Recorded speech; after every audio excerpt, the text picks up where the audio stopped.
Okay, hello Angel. We're doing 1-3. We're gonna do for the first little chunk, maybe half of the notes for 1-3. I'm gonna write the homework assignment up here at the top so that you can see it. 28 and 2 through 20 evens. So you have that. And 26 and 40. There you go. Okay. All right.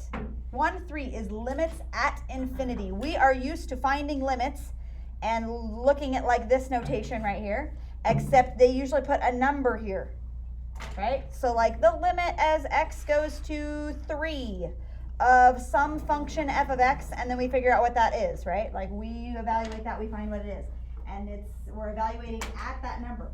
But what I'm wanting to do in this section is they say limits at infinity. So rather than this being a number here,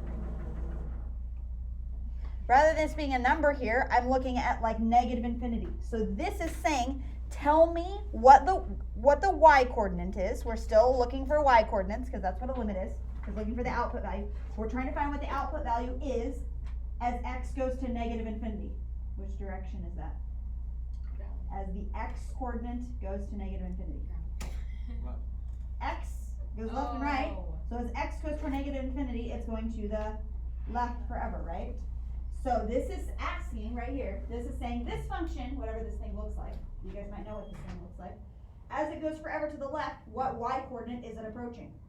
And these have to do with when we have horizontal asymptotes, right? We talked about vertical asymptotes. You're usually evaluating limits at infinity when it's a horizontal asymptote. So let me show you what this looks like. We're going to do the graph of 1 over x, and it's graphed right here. 1 over x is the boomerang function. Did you know that? Yeah. You already knew that. Okay, so let's say we're trying to find the limit as x goes to negative infinity of this function 1 over x, and we're trying to evaluate what that is, right? We're saying as this function goes along to negative infinity, forever to the left, where is he getting really close to? 0, right? The bottom side of 0, right? Okay, he's approaching this horizontal asymptote of 0 from the bottom side, yeah? And that's what we're trying to evaluate, okay? Not too terribly hard. Did you just say 0? Yep, you just say 0, okay? The limit as x goes to positive infinity of 1 over x. As it goes forever to the right, what's he approaching? Which do those? 0. Okay, as he approaches positive infinity, so to the right forever, what's he approaching? 0. 0 from the top side, right? So just put 0, right? So 0 from the top side, and that's what he will look like. Okay, now will it always be 0? No, because if you have like a y or no, I don't know. If like you have x minus 3 on the bottom. That would move him to the left or right. So it's going to be yes. Okay, so let's say we have this. We're trying to find the limit as x goes to, let's just say, infinity of 1 over, don't write this down. Libby's just said like x minus 3, right? That's going to move him 3 units to the right, so 1, 2, 3. So my vertical asymptote will be here, and it's still approaching 0 left and right, right? What would it look like if my horizontal asymptote, if we moves it up or down? Do you remember? 1 over x and then minus 3 this way, right? So write that down off into the side over here. Let's find that limit. Your Yes, sir. Mac looks about die. I don't know. We'll go as soon as it dies. Sorry, Angel, you're gonna get cut off. We'll go until it dies. Okay? And then we'll switch to the other. What? So this one's gonna move him down. Minus 3 is gonna move him down. Okay? So what he will look like then is, instead of his asymptote, horizontal asymptote being at 0, he'll be down here. And I'm going to do this. There's my horizontal one. Where's my vertical one at? 0. He'll go like this, and my boomerang will then look like this, right? So if I'm trying to find the limit as x goes to infinity, that is on the right side, all the way to the right. And what's he approaching all the way to the right? Infinity. Or wait. All the way to the right. He's going toward infinity, but what y coordinate is he approaching? L3. Negative 3. So that limit is negative 3, because that's where the horizontal asymptote is. Does that make sense? Yeah. Okay, what about toward limit as x goes to negative infinity of 1 over x minus 3? What's that going to be? Negative 3 also, right? But just from the bottom side of negative 3. Does that make sense? Okay, so when you're doing toward infinity or toward negative infinity, it's just saying find where the horizontal asymptote is, right? Yes, ma'am. So we talked about how if you're coming from the left, there's a negative, but like where the exponent is, and if we're coming from the right, there's a positive. Do we determine like whether it's the top side or bottom side of the limit? Like No, we don't, yeah, like, do you put like 0 plus, which means from the The top top side of side. 0? No, Okay. we don't, yeah. We could, but no, that would just be, I would get that confused with what we were doing, like 0 from the left, 0 from the right. If we did top side, bottom side. So, yeah, we don't care if it's top side or bottom side, they're still just gonna say it's approaching 0. So, I'm just specifying verbally that it's the top side, okay? Good question, all right. Let's go down to example 2. Oh, laws for limits at infinity. The same laws apply. Let's say I am finding, I don't know, like when you're adding the two functions together and it says find the limit, and you find the limit individually and you add those two numbers, you know what I'm talking about? Okay, let's say that you end up like your limit of f of x is infinity, but your limit of g of x is 3 or negative 2. Something like that, whatever, right? And let's say you're adding those together. What does that result in? If you're adding those two functions together, one of them has a limit at infinity and one of them has a limit at 3. on B parentheses, infinity, comma, 3 bracket, or is that true? Combining classes?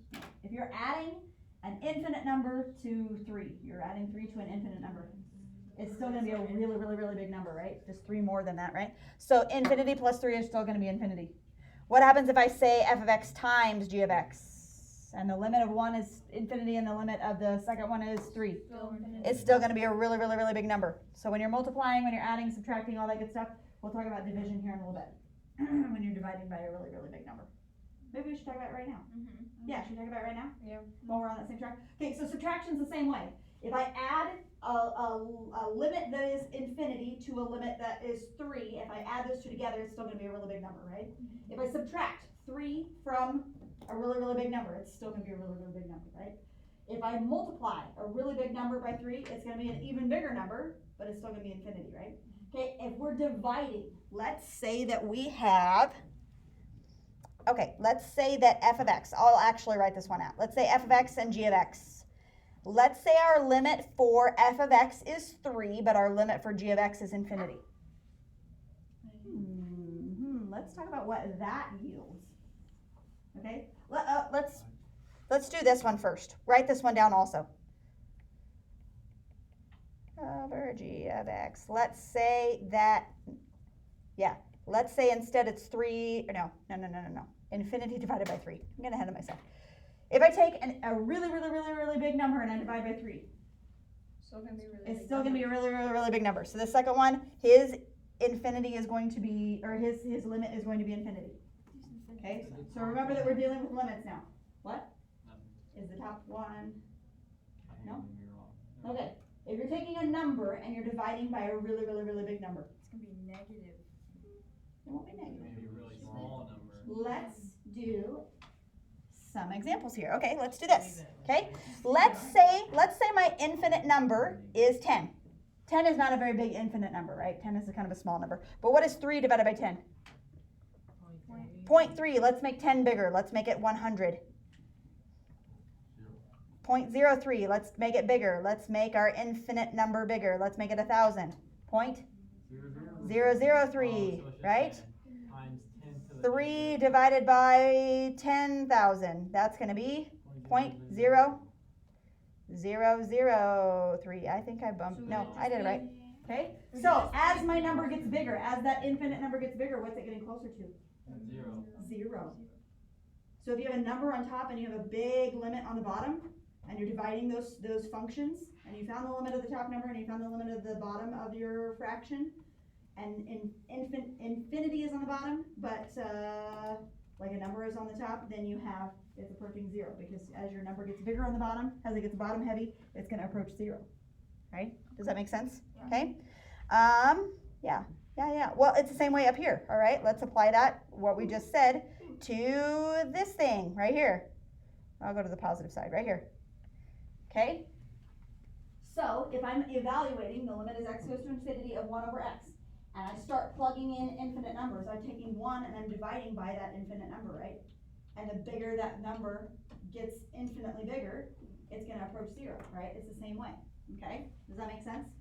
So that's an example of like, you could look at 1 being a function and x being another function. Like this is your f of x, this is your g of x. This guy's limit is 1, this guy's limit is going to be infinity. 1 divided by infinity is gonna give you 0, right?